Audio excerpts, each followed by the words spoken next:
All right, everyone. Yay, we're doing finger exercises today. Fun, huh? A lot of people, it surprised me, a lot of people were wanting something like this, finger exercises.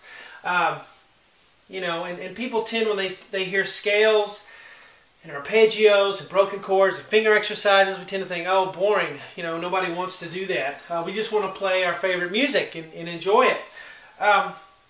But anything, you know, that scales and arpeggios exercises, anything that's an exercise physically for your fingers, if you do it in the right way and the right amount and frequency, it can really help your playing. You might find some physical difficulty whenever you're playing your favorite music, some things that you just can't do. You can't make your fingers do it. You don't know how to make your fingers do it. You don't know what to do to make that easier. You think, well, if I just keep playing, I'll get better. And while that's true, these exercises right here are something I did when I was a kid. They're a set of 20 exercises in book 1, and that's what I'm going to show you. And all 20 exercises are on webpianoteacher.com now for members. I'm going to show you the first one for free here, and show not only do I show you the exercises, but I show you how to do them and how to practice them, which is not something you get a lot when you just buy a book of, you know, finger exercises. But the thing about them, you know, we don't want to waste away our lives playing finger exercises. We want to play the music we love, the music we enjoy. And these exercises, all they do is help us to better do that. They take out some of the physical difficulty and hurdles that we might have, and we're able to easier, you know, makes it easier for us to play the music we love. You know, and we tend to think of exercises as strengthening your fingers, or it makes them stronger, more limber. Well, it does more than that. It actually, you know, having to play them a lot gets your, you know, there's lessons that you learn physically. That's the best way I can say it. That stick with you after you do them enough. And like, you know, I cannot play, if I didn't play for a couple of months, I could always come back and get my technique back, you know, right away within a day or two.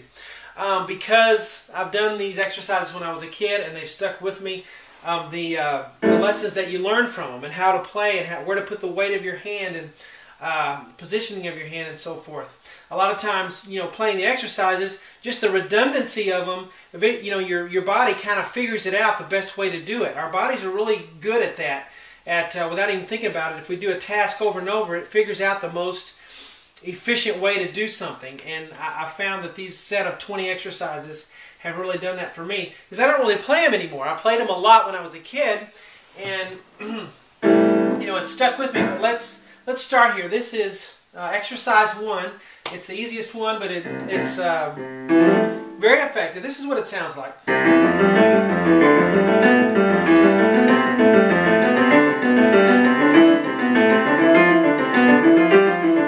Okay, you know, nothing to listen to, but it really will help you physically on the piano. It's kind of like a, you know, a pro football player. If you know, the stuff that you do off the field, the weightlifting, the running, or whatever exercises that a football player would do, then when they get on the field, it helps them to do that. This is kind of what this is. It's just making you a better pianist all around, having a better technique so that you're able to handle the things in your playing. So when I do these on the website, I'm not only going to show you the exercise, but I'm going to show you how to play it, how fast to play it, and what kind of techniques to use when you're playing them to get the most out of the exercises. And you don't have to play them, you know, like an hour a day or anything. I think the book even that I got these out of says, you know, play them an hour a day, but I never did that. I never played them an hour a day. Played them for a few minutes every day, and they did me worlds of good. So that's why I'm showing you these, because there's the one I use, so I know that they work. But this first one, we just start. We're going to do octaves here. We're not going to have any black keys here on this exercise, and we're going to start on C with our thumb on our right hand. Here's middle C, so I'm down here. My left hand pinky is going to be right here. All right, and we're just going to skip the D, all right? So we're going to go C to E. But we don't skip a finger. That's what I always tell my students on this, that to understand, make sure you don't skip a finger, just skip a key. And we're going up to our 2 fingers. See how I'm doing that? We'll finger 1, finger 2. Alright, and then F, G, A, G, F, E. Now that makes me end up on D when I get back down to my thumb, because I made that skip there. Let's do that again. Skip. Now I'm on a different note, I'm on D. And then you do the skip again. You always do the skip on the way up. Alright, then I have E there, and then an ellipsis for, we keep to continue doing the same thing. And then we're going to learn how to come down in a minute. But now, a lot of people, their fingers will start flying around, moving all around everywhere to make it work. That's what you want to try to combat. The more you can stay still, the more you can stay in one place, the better. Keep your fingers nice and tight. Keep them curved, of course. See how my fingers kind of are all staying in contact with the keys? And I'm just using a little movement, staying really close, and my fingers are really staying in the same place until I have to move them. And that's the idea with the technique, because it's if you do have a smaller movement, it's more efficient, and when you're going fast, every little bit counts.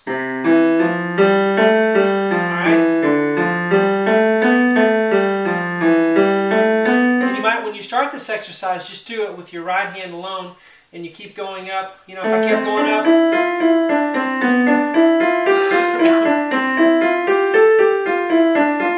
so I'm staying nice and tight.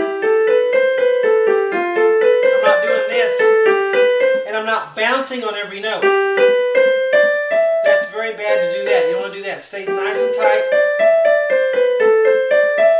Alright, now when I get up to G, right here when I get on B and I do the skip to D, and I get on the note G here, this G note, then we're going to go the other way. We're going to come back down, alright? And again, I'm just showing you right hand here to start with. So G, and we're going to skip here, coming down.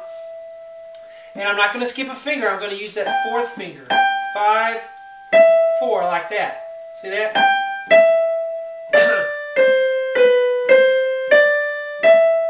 Okay, and that's, I actually show you that right here. I should have pointed this out. But G, see, all of this is just, I'm showing you how to go up. And then once you get to this G note, we're going to come down and do that skip there. C, B, C, D, E.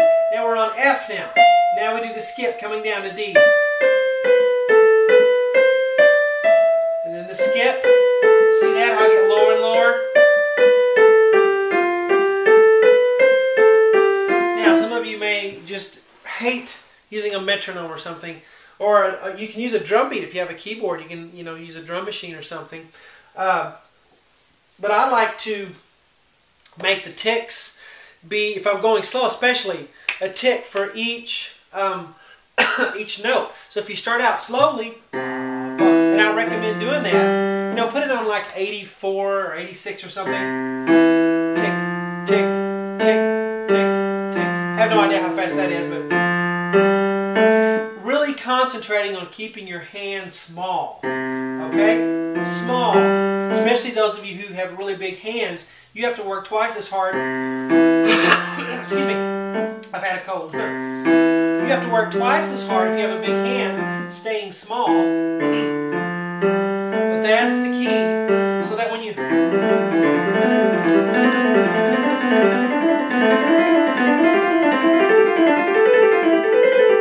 Then we're going to put a little movement in there later. I'll show you that in a second, where we're going to have a little... where my wrist is kind of going this way. Now remember I told you to try not to move at all. And that's the first thing you want to do. And then after we've done that, we've got you where you have all those little extra movements out of there. Then we're going to have a little... See how I go kind of the left? And my wrist will move a little bit to the right to kind of push me back this way. Just a little bit. Now that helps because once you get that down in this finger exercise, because you're not playing a song, you're not playing something that you recognize, you're trying to make it sound musical and all that. It's just an exercise, so all your attention is focused on how you're playing, what you're doing with your hand. And that's the great thing about this, is that it takes away everything else except your technique. Same thing over and over. See, so as we go to the right, and then we a little bit, and then we come back. I'm kind of exaggerating that a little bit here, but okay. So see that? You can really see when I go fast.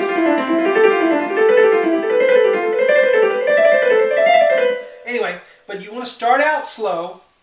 Tick, tick, tick, tick, tick, tick, tick, tick, tick, tick, tick. And then the next thing you want to do is have a little accent on the bottom note and the top one. Listen to this. Just a little one. Just a little bit of a hit on the pinky and the thumb.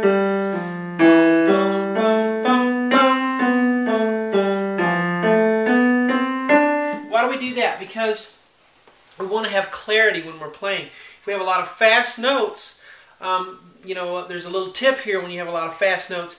If you'll accent the downbeats, like if you have a group of 4/16 notes, and you accent that first one of the group just a little bit, especially like Mozart or something with a lot of fast notes, then your playing will be a lot more clearer that way. Even if you're playing clearly already, if you just have a little accent on those downbeats, then it'll make your playing sound a lot clearer, especially when you go fast. See?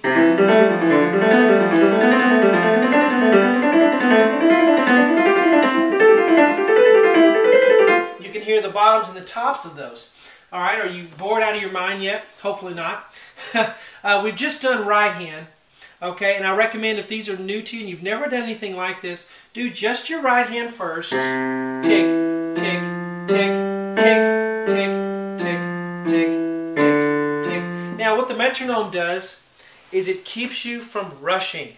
That's what it does. People say, well, it helps you keep a steady beat and it does all this. Yes, but I think, you know, really get to the point, we all rush if we don't try not to.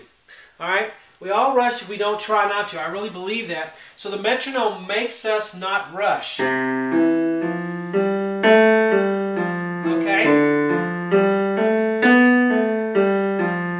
And then speed the ticks up. If you can do it at 84, then, you know, bump it up to 92 and see if you can do it there. And yet, you know, keep a little, you know, log of how fast you're doing them. And then after you've done the right hand, make sure you can do the left hand alone. All right. So if you're more of an advanced pianist and you want to go ahead and put both your hands together, you can do that as long as you can keep your hands together. You don't want to sound like this, where the hands aren't together. Okay, that's bad. You don't want to do that. You don't want to go any faster than you can do it. Okay. So now let's look at the left hand here. We have pinky on C.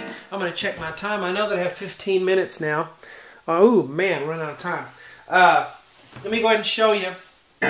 C, we're going to skip. And then F, G, A, G, F, E. Pinky, skip. See that? Just like the right hand was. Alright, and let's do both hands together.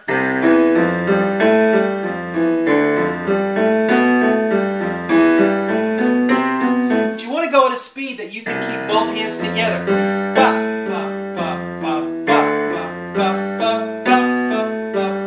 Well, there's a little bit more that I want to show you, but I'll do that on the next lesson on the website.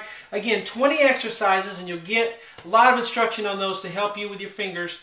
webpianoteacher.com. Look me up on Facebook or on Twitter. Just do a search for Web Piano Teacher. You can find me on there. And check out the website. We've got lots of good stuff on there.